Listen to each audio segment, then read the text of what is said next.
Match the list 1 with list 2। Okay, so list 1 ये carbocation जो basically intermediates हैं वो दिया हुआ है। कार्बोकैटायन हो गया, कार्बन फ्री रेडिकल और न्यूक्लियोफाइल एंड इलेक्ट्रोफाइल, तो उनको मैच करना। देखिए सबसे पहला है कार्बोकैटायन, जिसको आप ऐसे भी रिप्रेजेंट कर सकते हो। और कार्बोकैटायन का जो स्ट्रक्चर होता है बेसिकली इस तरह से कुछ होता है, और ये एक बेसिकली एक प्लेनर स्ट्रक्चर है ना।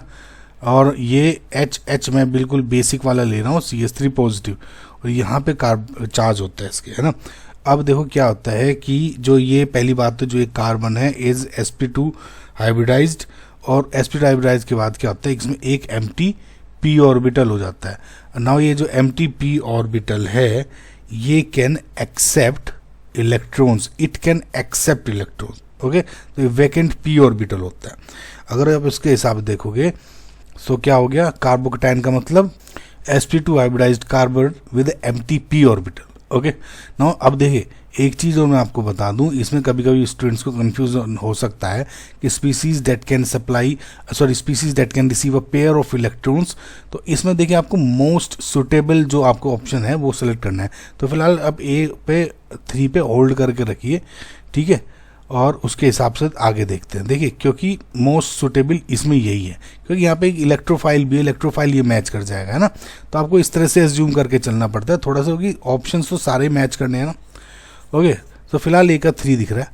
कार्बन फ्री रेडिकल जैसे ही मैंने इसमें बताया कि ये वाला, तो कार्बन में क्या होता है वो C। ओके, सो कार्बन आपका इधर हो जाएगा, ये प्लेनर स्ट्रक्चर हो गया, और इसके ऊपर एक फ्री इलेक्ट्रॉन होता है। देखिए ध्यान रखना, जो कार्बन है सिंगल अनपेयर्ड इलेक्ट्रॉन है, it is a single unpaired electron. अब क्या होता है मोस्ट ऑफ द उसमें ये sp2 हाइब्रिडाइज्ड ही दिया हुआ है, लेकिन कुछ सोर्सेज में sp2 most of the time 90% cases में। Okay, so sp3 it can be very rare. So फिलहाल ये हो गया sp3 हाइब्रिडाइज्ड, sp2 हाइब्रिडाइज्ड या sp3 हाइब्रिडाइज्ड, समझ में आया। तो इसका मतलब sp2 hybridised carbon with 1 unpaired electron. So A का हो गया 4, अब A का 3, B का 4। सिमिलरली न्यूक्लियोफाइल आपने देखा होगा, nucleophile is basically nucleus loving स्पीसी होती है। जैसे आप H2O ले दो या OH नेगेटिव हम लिख देते हैं, न्यूक्लियस लविंग का मतलब कह रहे हैं इसको पॉजिटिव चार्ज चाहिए, जैसे इसको पॉजिटिव चार्ज मिल जाएगा वो अटैक कर देगा। ये स्पीसी ऑलरेडी रिच इन इलेक्ट्रॉन्स होती है, तो इसको पॉजिटिव चार्ज की तरफ अट्रैक्ट करेगा। या ये कहोगे जो न्यूक्लियस होता है can donate a pair of electrons to form new bonds. Okay, तो इसका मतलब जो C का ऑप्शन हो गया is one species that supply a pair of electrons, है ना। C का हो गया 1। और बस last but not the least, जैसे इलेक्ट्रोफाइल बताया न्यूक्लियस का एकदम उल्टा। ओके, ये जैसे रिच इन इलेक्ट्रॉन्स होता है ये रिच नहीं होता, और ये प्लस ये न्यूक्लियस लविंग होता है ये इलेक्ट्रॉन लविंग होता है।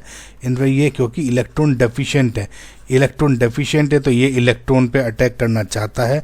Electrophile can easily accept a pair of electrons to form a new bond, जैसे इसके एग्जाम्पल्स हो जाते हैं BF3, ठीक है, या फिर H पॉजिटिव। ये बहुत ही कॉमन एग्जाम्पल है इलेक्ट्रोफाइल के। इसका मतलब जो D है ऑप्शन 2। तो इसके अकॉर्डिंग अगर आप देखोगे जो आपका करेक्ट आंसर हो गया is option number 4, 3 4 1 2 3 4 1। This is most correct. Okay.